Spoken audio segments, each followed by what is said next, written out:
Hello students, तो इस video में हम स्टार्ट करेंगे ओरिएंटेशन या फिर हिंदी में आप इसे कहते हैं अभिविन्यास।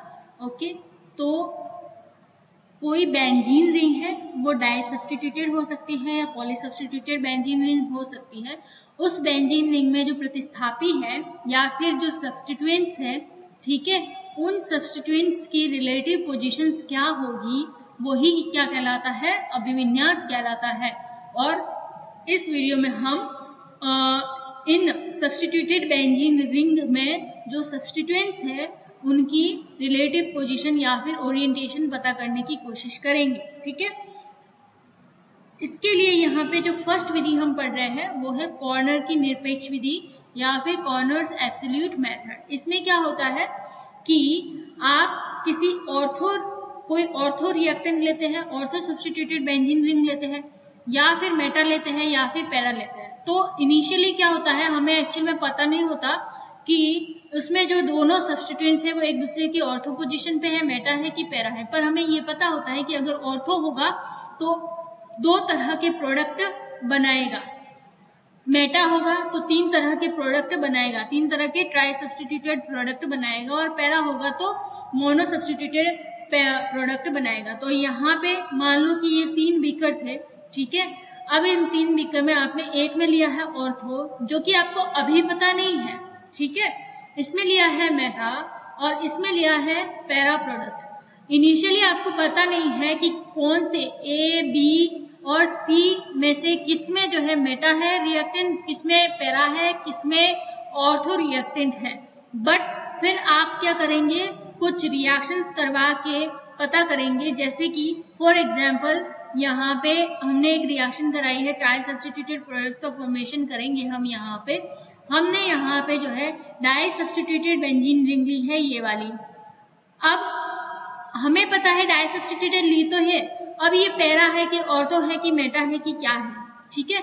तो यहाँ पे हम कहते हैं कि जो पैरा होता है ना, ऑलवेज जो है यहाँ पे एक ही तरह का प्रोडक्ट देता है। तो इस डाई सब्स्टिट्यूटेड बेंजीन रिंग का हमने क्या करवाया, नाइट्रेशन करवा दिया। जैसे कि फॉर एग्जांपल अभी यहाँ ये पैरा वाला था, हमें एक्चुअल में पता नहीं था, पर हमने यहाँ पे जो है वो पैरा वाला कंपाउंड डाला था, हमें पता नहीं था, इसका हमने करवाया नाइट्रेशन HNO3 H2SO4 के साथ, ठीक है। और हमें यहाँ पे एक प्रोडक्ट मिला, ट्राई सब्स्टिट्यूटेड प्रोडक्ट मिला, बेसिकली ये इस तरह का, और कोई प्रोडक्ट नहीं मिला। इसमें रिएक्शन करवाई हमने नाइट्रेशन की तो हमें सिर्फ एक ही प्रोडक्ट मिला। तो फिर हम कह सकते थे कि अच्छा ये एक ही प्रोडक्ट मिला है तो ये पैरा हो सकता है। तो उसके बाद हमने क्या लिया, मेटा लिया मान लो, या फिर इसमें आपके सीरीज के हिसाब से चले अगर नोट्स के, तो मान लो कि ये हमने लिया यहाँ पे ऑर्थो लिया, ऑर्थो का करवाया हमने नाइट्रेशन HNO3 H2SO4 के साथ, ठीक है। और जैसे ही आपने ऑर्थो का नाइट्रेशन करवाया ना, वैसे ही आपको यहाँ पे दो तरह के प्रोडक्ट देखने को मिले, एक तो मिला ये वाला, एक मिला ये वाला। तो फिर आपने आइडिया लगाया कि अच्छा जो ए नंबर बीकर है, जो ए बीकर है उसमें हमारा ortho product, ortho di substituted benzene होगा, जो डाई सब्स्टिट्यूटेड बेंजीन होगा वो ऑर्थो होगा, ठीक है। उस बेसिस पे आपने पता किया यहाँ पे, ओके। क्योंकि जो ऑर्थो होगा उसमें क्या होगा, नाइट्रेशन दो पोजीशन पे होगा, एक तो यहाँ पे होगा और दूसरा यहाँ पे होगा, ठीक है। सब्स्टिट्यूट आके एक तो इसकी ऑर्थो पोजीशन पे यहाँ पे जुड़ेगा, ठीक है, और दूसरा इसकी पैरा पोजीशन पे आके जुड़ेगा, राइट।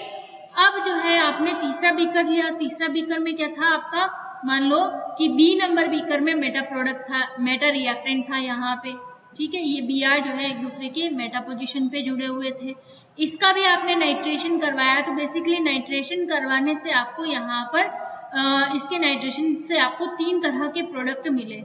एक तो मिला आपको ये वाला प्रोडक्ट, दूसरा मिला आपको ये वाला प्रोडक्ट, और तीसरा मिला आपको ये वाला प्रोडक्ट। तो ये तीन प्रोडक्ट जो है इसमें तो पॉसिबल थे, क्यों, क्योंकि यहाँ पर देखो आने वाला सब्स्टिट्यूएंट इस पोजीशन पे या इस पोजीशन पे जुड़ेगा, इस पोजीशन पे या इस पोजीशन पे या फिर इस पोजीशन पे जुड़ेगा, ठीक है।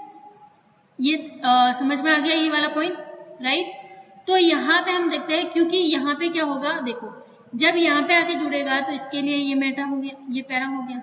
जब यहाँ पे आके जुड़ेगा तो इसके लिए ये क्या हो गया, मेटा पोजीशन हो गई।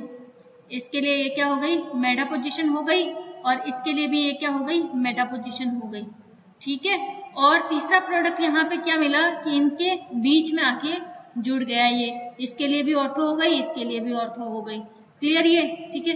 तो यहाँ पे उससे कोई मतलब नहीं है, यहाँ पे सिंपल सा मतलब है कि जो ऑर्थो होता है वो दो तरह के प्रोडक्ट देगा, जो पैरा होगा वो एक तरह का प्रोडक्ट देगा, तो हम पता कर लेंगे कि ये पैरा प्रोडक्ट है। और जो मेटा होगा वो तीन तरह के प्रोडक्ट फॉर्मेशन यहाँ पे इस केस में करेगा, ठीक है। तो ये थी कॉर्नर विधि, सिंपल सा मेथड था कि आपको क्या करना है, कोई डाई सब्स्टिट्यूटेड बेंजीन लेना है, उसके ऑर्थो, पैरा और मेटा सब्स्टिट्यूटेड बेंजीन लिया आपको पता नहीं है कि इनकी पोजीशन क्या है, इनका ओरिएंटेशन क्या है, ये पैरा पे ओरिएंटेड है कि ऑर्थो पे ओरिएंटेड है कि मेटा पे ओरिएंटेड है। तो इसके लिए आपने पता करने के लिए इनका क्या करवा दिया, सबका नाइट्रेशन करवा दिया। नाइट्रेशन करवाने के बाद आपको अलग अलग रेशियो में प्रोडक्ट मिला, इसमें 1 मिला, इसमें 2 मिला, इसमें 3 मिला। तो उसके बेसिस पे आपने पता कर लिया कि अच्छा जिसमें 3 मिला है तो 3 तो पॉसिबिलिटी किस में बनती है, 3 पॉसिबिलिटी तो सिर्फ मेटा के केस में ही बनती है, ठीक है। और ऑर्थो के केस में ओनली 2 पॉसिबिलिटी बनती है, आके यहाँ जुड़े या यहाँ जुड़े, एक ही बात है। तो एक पॉसिबिलिटी तो ये हो गई, आके सब्स्टिट्यूएंट यहाँ जुड़े या यहाँ जुड़े, एक ही बात है। तो दूसरी पॉसिबिलिटी ये हो गई। तो एक तो ये पॉसिबिलिटी थी, एक ये पॉसिबिलिटी थी, क्योंकि ये सेम है दोनों, है ना, वरना पॉसिबिलिटी अलग हो सकती थी। अब यहाँ पे पैरा के केस में भी क्या है, एक ये चारों पॉसिबिलिटी सेम है। यहाँ पे भी क्या है, यहाँ पे बी आर के दोनों पोजीशन है ये, और यहाँ पे ये, यहाँ पे भी क्या है, बी आर के दोनों पोजीशन ये, तो आइडेंटिकल हो गई। तो बेसिकली कहीं पे भी NO2 जाके जुड़ता, बात तो वही रहती। तो 1 2 3, ठीक है। तो इस बेसिस पे आपने पता किया कि अच्छा ये A B C में कौन कौन सा हमारा बेंजीन हो सकता है, सब्स्टिट्यूट बेंजीन हो सकता है। A में ऑर्थो होगा, B में मेटा होगा, और C में हमारे पैरा होगा। क्लियर है, ठीक है।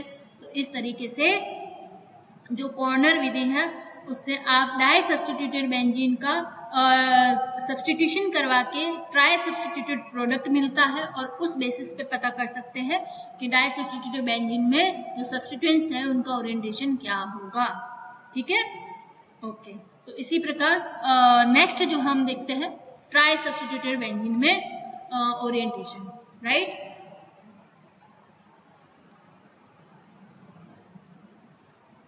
ओके,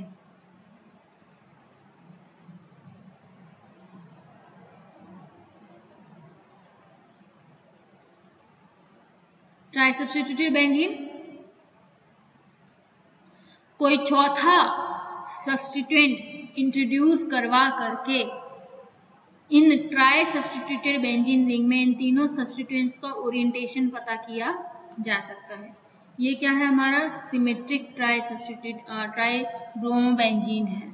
ओके, अब याद रखना आने वाला सब्स्टिट्यूएंट यहाँ पे जुड़ता है, यहाँ पे जुड़ता है, या फिर यहाँ पे जुड़ता, कहीं पे भी जाके जुड़ जाए, प्रोडक्ट तो एक ही टाइप का बनेगा, ठीक है। प्रोडक्ट का नेचर तो एक ही होगा। तो भले आप NO2 को यहाँ जोड़ दो, यहाँ जोड़ दो, यहाँ जोड़ दो, एक ही तरह का प्रोडक्ट मिलेगा। तो जो सिमेट्रिक ट्राई ब्रोमोबेंजीन है वो क्या मिलता है, वो एक ही तरह का टेट्रा सब्स्टिट्यूटेड बेंजीन बनाता है। तो उससे आपको पता लग गया, देखो आपको प्रोडक्ट मिला ना, जब ये आपने प्रोडक्ट को आइडेंटिफाई कर लिया कि प्रोडक्ट तो जो है इसकी रिएक्शन करवाने पर जो हमारे पास A था बीकर, इसमें जो भी कंपाउंड हमारा था उसका हमने क्या करवा दिया, नाइट्रेशन करवा दिया था। अब नाइट्रेशन कराने पर कोई बहुत अलग अलग टाइप के प्रोडक्ट मिले ही नहीं, एक ही टाइप का प्रोडक्ट मिला हमें यहाँ पे। तो हम कह सकते हैं कि भैया जो एक ही टाइप का मिला है, इसका मतलब ये जो A में दे रखा है रिएक्टेंट वो तो सिमेट्रिक होगा, तभी पॉसिबिलिटी बनती है एक ही प्रोडक्ट की, ठीक है। तो ये एक ही तरह का प्रोडक्ट मिला तो हम कहेंगे कि ये इनकी पॉसिबिलिटी ये है कि ये हमारा दिया गया कंपाउंड सिमेट्रिक है, और ये इस तरह से ओरिएंटेड होंगे सब्स्टिट्यूएंट BR इस रिएक्टेंट में। ओके, अब नेक्स्ट एग्जाम्पल लेते हैं विसिनल। विसिनल मैंने बताया हुआ है बहुत बार, बार बार बताने की जरूरत नहीं है। जैम बेस पोजीशन, तो यहाँ पे जो है ये विसिनल ट्राइब्रोमोबेंजीन है यहाँ पे, राइट। अब इसका क्या करवाते हैं हम, यहाँ पे नाइट्रेशन करवा देते हैं। जैसे ही हम इसका नाइट्रेशन करवाएंगे ना, तो ये क्या होगा, यहाँ पे एक तो पॉसिबिलिटी है कि यहाँ पे आके जुड़ जाए, दूसरी क्या पॉसिबिलिटी है कि ये यहाँ पे आके जुड़ जाए। क्योंकि देखो रीजन क्या है इसके पीछे, दो ही पॉसिबिलिटी क्यों बनती है।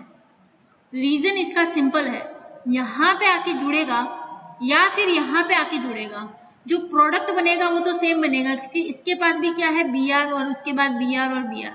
यहाँ पे आके जुड़ा तो भी वही पोजीशन है Br Br Br, तो ये वाली पोजीशन और ये वाली पोजीशन तो सेम है, तो एक प्रोडक्ट ये बना।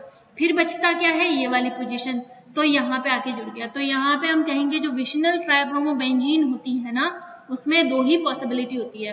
तो यहाँ पे जैसे यहाँ पे बी नंबर बीकर में जो ये विसिनल ट्राइब्रोमोबेंजीन था, इसकी नाइट्रेशन करवाते हैं ना जब आप, ठीक है, तो यहाँ पे सिर्फ दो तरह के प्रोडक्ट मिलते हैं। तो हम फिर उससे आइडिया लगा देते हैं कि हमारा दिया गया कंपाउंड जो है या दिया गया रिएक्टेंट जो है वो विसिनल ट्राइब्रोमोबेंजीन है, राइट। उसके अलावा नेक्स्ट है एसिमेट्रिक ट्राइब्रोमोबेंजीन, यानी कि आपने इस तरीके से ब्रोमीन अरेंज है हमारे रिएक्टेंट में, अगर इस तरीके से ब्रोमीन अरेंज है हमारे रिएक्टेंट में अगर, तो क्या करेंगे हम, फिर से नाइट्रेशन करवाएंगे, सिंपल है। तो यहाँ पे पॉसिबिलिटी अलग अलग हो जाती है, पॉसिबिलिटी यहाँ पे 3 हो जाती है। कैसे, देखो ये है, इसको कैंसिल कर देती हूँ मैं, ये है एक पॉसिबिलिटी, तो यहाँ पे क्योंकि ये बिल्कुल अलग तरीके का बनेगा, ठीक है। दूसरी पॉसिबिलिटी क्या होगी, दूसरी पॉसिबिलिटी होगी कि ये यहाँ पे जाके जुड़ जाए, और तीसरी पॉसिबिलिटी होगी कि यहाँ पे जाके जुड़ जाए। तीनों ही प्रोडक्ट अलग अलग होंगे, तीनों ही सेम नहीं होंगे। जैसे कि यहाँ पे दिख रहा है आपको, है ना, यहाँ पे जुड़ गया, एक यहाँ पे जुड़ गया, एक यहाँ पे जुड़ गया, सारी की पॉसिबिलिटी अलग अलग है। तो यहाँ पे इस केस में जो एसिमेट्रिक ट्राइब्रोमोबेंजीन है ना, उसके केस में क्या होता है, उसके केस में आपको 3 तरह के प्रोडक्ट मिलते हैं। तो आप आइडिया लगा लेते हैं बेसिकली कि हमें 3 तरह के प्रोडक्ट मिले हैं नाइट्रेशन करवाने पर। जो भी बीकर में कंपाउंड जैसा भी दिया हुआ था रिएक्टेंट, उससे हमें 3 तरह के प्रोडक्ट मिले हैं। तो उसका सिंपल सा मतलब है कि वो सिमेट्रिक भी नहीं हो सकता है, वो विसिनल भी नहीं हो सकता है, उसका जो Br का ओरिएंटेशन होगा कुछ इस तरह का होना चाहिए, तभी 3 तरह के प्रोडक्ट बनना पॉसिबल होता है, ठीक है। तो फिर ये आप आइडिया यहाँ से लगा सकते हैं, और इसके बेसिस पे आपको जो Br है उनका ओरिएंटेशन पता चल सकता है। तो इस तरह से ये जो विधि थी हमारी, ये विधि थी आपकी कॉर्नर की निरपेक्ष विधि है, एब्सोल्यूट मेथड। इस मेथड के द्वारा आप ओरिएंटेशन जो है वो पता कर सकते हैं बेंजीन रिंग पर जो सब्स्टिट्यूएंट है उनके। उसकी फिर कुछ कमियां भी है, कुछ कारण देखो यहाँ पे। बहुत निश्चित और निर्णायक होती है ये विधि, और बहुत ज्यादा कॉम्प्लेक्स भी होती है, ठीक है। निश्चित भी होती है, निर्णायक भी होती है, निर्धारित कर देगा, डिटरमाइन करना इससे आसान होता है, ठीक है। और डिटरमाइन करके जो भी ये बताता है, इसके जो भी रिजल्ट मिलते हैं वो भी एक सर्टेन रिजल्ट मिलते हैं, बहुत अच्छे से अच्छे रिजल्ट मिलते हैं। पर ये जो पूरी विधि है बहुत ज्यादा कॉम्प्लेक्स है, बहुत ज्यादा मेहनत लगती है यहाँ पे इसको समझने में भी, ओके। तो यहाँ पे कॉम्प्लेक्स होने का मतलब क्या है कि रिएक्शन में उत्पन्न आइसोमर्स का सेपरेशन आसानी से नहीं हो पाता। मैंने कहा कि बीकर में A, B, C तरह के प्रोडक्ट मिले मान लो, अब मिल जाने से तो कुछ नहीं होता, ठीक है, इन्हें सेपरेट भी तो करना पड़ेगा। तो इनका सेपरेशन और आइडेंटिफिकेशन आसान नहीं होता है। तीनों के प्रोडक्ट मिल गए चलो, पर इस तीनों को आइडेंटिफाई करके सेपरेट भी करना पड़ेगा, तो आइडेंटिफिकेशन और सेपरेशन इनका आसान नहीं होता, ठीक है। और कई बार तो ये इतनी कम मात्रा में मिलते हैं कि आप इन्हें आसानी से सेपरेट पहचान भी नहीं सकते। क्या मान लो कि एक प्रोडक्ट तो मिला आपको 97%, दूसरा मिला आपको मान लो कि 2 मान लो कि 8%, और जो तीसरा प्रोडक्ट मिला मान लो वो मिला 0.2%, ठीक है। तो अब इसको आइडेंटिफाई करना बहुत मुश्किल हो जाता है इसके आगे। तो बहुत बार ऐसा होता है कि कोई आइसोमर इतना कम मात्रा में मिल जाता है आपको, बनता तो है, ऐसा नहीं है कि बनता ही नहीं है, बनता तो है, पर उसको आइडेंटिफाई करना जो है बहुत ज़्यादा मुश्किल हो जाता है। तो उस केस में फिर आपको देखना होता है कि इस विधि को यूज में लिया जाए कि नहीं, है ना, बहुत ज़्यादा कॉम्प्लेक्स हो जाता है पूरा मेथड, राइट। तो ये थी आपकी कॉर्नर्स एब्सोल्यूट मेथड। नेक्स्ट है ओरिएंटेशन डिटरमाइन करने का नेक्स्ट मेथड, जो अगर मैं कहूँ तो वो है सेकेंड नंबर मेथड जो है वो है आपका, ये सही से दिख नहीं रहा तो मैं लिख लेती हूँ, ग्रेस विधि या फिर ये क्या होगी हमारी विपरीत कॉर्नर विधि। ठीक है, ग्रीस विधि या विपरीत कॉर्नर विधि, ग्रीस मेथड और रिवर्स ऑफ कॉर्नर्स मेथड। जो भी कॉर्नर में हमने किया है उसका रिवर्स कर दो। कैसे, देखो कॉर्नर मेथड में हमने क्या किया, ट्राई सब्स्टिट्यूटेड है तो उसे टेट्रा सब्स्टिट्यूटेड बना दिया रिएक्शन करा के, डाई सब्स्टिट्यूटेड है तो उसको ट्राई सब्स्टिट्यूटेड बना दिया जो है रिएक्शन करवा के। अब जो ये ग्रीस विधि है ये ऑपोजिट, इसको रिवर्स करना है कॉर्नर विधि से। ठीक है, तो यहाँ पे क्या करेंगे आप कि ऑलरेडी जो ट्राई सब्स्टिट्यूटेड है रिएक्शन करवा के उसे डाई सब्स्टिट्यूटेड बना दो, है ना, बस और कुछ नहीं है इसमें। और इसमें विशेष रूप से जो है आपकी डायमिनोबेंजीन अम्लों को लिया जाता है यहाँ पे। ठीक है, उनको स्टडी करने के लिए लिया जाता है, उनके ओरिएंटेशन को पता करने के लिए, राइट। तो ये है कि बिल्कुल रिवर्स कर दो रिएक्शन करा के। तो हमने लिया है यहाँ पे सबसे पहले एक डाई अमीनो बेंजोइक एसिड लिया एक तरह का, जिसका ओरिएंटेशन कुछ इस तरह का है, पर इनिशियली हमें पता नहीं है कि इसका ओरिएंटेशन इस तरीके का है। NH2 NH2 एक दूसरे के पैरा पोजीशन पे है और ये COOH जो है NH2 के ऑर्थो पोजीशन पे है, हमें पता नहीं है। ठीक है, अब क्या करवाते हैं हम NaOH और COA के साथ इसकी रिएक्शन करवा देते हैं। ओके, और जैसे ही NaOH और CO की उपस्थिति में रिएक्शन करवाते हैं यहाँ से CO2 जो है वो रिलीज हो जाती है। जैसे CO2 रिलीज होगी आपको क्या मिलेगी, पैराफिनाइलिन डायअमीन। क्या मिल जाएगी यहाँ पे, पैराफिनाइलिन डायअमीन। अब जो है आप इसे आसानी से जो है वो देख सकते हैं, आइडेंटिफाई करके पता कर सकते हैं कि अच्छा पैराफिनाइलिन डायअमीन मिला है। कब मिला है, जब हमने डीकार्बोक्सिलेशन करवाया है। ठीक है, डीकार्बोक्सिलेशन या फिर डीकार्बोक्सिलेशन करवाया है, उस टाइम पे हमें पैराफिनाइलिन डायअमीन मिला है। तो इसकी जो ओरिएंटेशन होगा वो कुछ इस तरीके का हो सकता है, क्योंकि हमें यहाँ पे क्या मिला, पैरा मिला है। ठीक है, अब रीजन देखो, आपको कंफ्यूजन हो रहा हो तो ध्यान रखना कि अगर ये CH2 यहाँ नहीं लग करके यहाँ लगता तो भी तो वही बात थी, तो भी तो पैरा ही मिलता। ये यहाँ नहीं लग करके यहाँ में लगता तो भी तो पैरा ही मिलता, और यहाँ नहीं लग के यहाँ लगता तो भी तो पैरा ही मिलता। तो यहाँ पे क्या है कि आप यहाँ पे इनका ओरिएंटेशन कुछ भी हो, NH2 और NH2 एक दूसरे के पैरा पोजीशन पे लगा है, मतलब कि COOH या तो यहाँ होगा या यहाँ यहाँ यहाँ, क्योंकि चारों की चारों जो पोजीशन मैं आपको बता रही हूँ वो आइडेंटिकल है। तो उस बेसिस पे आप पता कर सकते हैं कि पैरा लगा है तो उसका ओरिएंटेशन कुछ इस तरीके का होना चाहिए, तभी पैरा पॉसिबल है हमें मिलना। ठीक है, चलो नेक्स्ट देखते हैं। नेक्स्ट डायमिनोबेंजीन लेते हैं हम यहाँ पे। उसमें हम क्या करते हैं, देखो उसका अगर ओरिएंटेशन इस तरह का है, अगर आपको प्रोडक्ट कैसा मिले या ऐसा ऑर्थोफिनाइलिन डायअमीन मिले इस तरीके का, ठीक है, और उसका ओरिएंटेशन इस तरीके का हो। अब याद रखना, अगर दोनों ही केस में ये दोनों ओरिएंटेशन अलग अलग है, ठीक है, पर यहाँ पे भी जब आप डीकार्बोक्सिलेशन करवाते हो तो आपको ऑर्थोफिनाइलिन डायअमीन मिलता है, यहाँ पे भी आप डीकार्बोक्सिलेशन करवाते हैं तो ऑर्थोफिनाइलिन डायअमीन मिलता है। तो आप यहाँ पे कह सकते हैं कि देखो ऐसा है कि दो तरह की पॉसिबिलिटी है, एक तो ये हो सकता है, एक ये हो सकता है, दो तरह की पॉसिबिलिटी है कि COOH यहाँ और यहाँ लगा हुआ हो सकता है। क्लियर ये चीज, ठीक है। तो इस तरीके से इसका भी आप ओरिएंटेशन आसानी से पता कर सकते हैं डीकार्बोक्सिलेशन करवा के, क्योंकि यही पॉसिबिलिटी है और कोई चांस नहीं है इसमें बनने का, राइट। चलो दूसरा है कि ये वाली पॉसिबिलिटी और ये पॉसिबिलिटी सेम है, ये वाली पॉसिबिलिटी और ये पॉसिबिलिटी सेम है, ठीक है। तो प्रोडक्ट प्लेस कहाँ पे भी लगे, यहाँ पे लगे, यहाँ पे लगे, यहाँ पे लगे, यहाँ पे लगे, दोनों में आपको ये वाला प्रोडक्ट देखने को मिलेगा। क्लियर? चलो ये हो गया दूसरा टाइप का। थर्ड टाइप का देखते हैं हम। एक तो है पहला टाइप का क्या देखा, जब अमीनो ग्रुप एक दूसरे के पैरा पोजीशन पे है। दूसरा देखा जब ऑर्थो पोजीशन पे है। तीसरा देखते हैं जब ये मेटा पोजीशन पे है और COOH इसके बीच में बीच में लगा हुआ है। अब इसका जो है हम वापस से डिकार्बोक्सिलेशन करवाते हैं और हमें क्या मिल जाता है, यहाँ पे मेटा मिल जाता है। ठीक है, अब उसके बेसिस पे हम ये बता सकते हैं कि यहाँ पे सिर्फ यही बात नहीं होगी, इसमें ये वाली कंडीशन भी होगी। यहाँ पे लगा हुआ होगा तो भी आपको यही वाला प्रोडक्ट मिलेगा और यहाँ पे लगा हुआ होगा तभी आपको यही वाला प्रोडक्ट मिलेगा।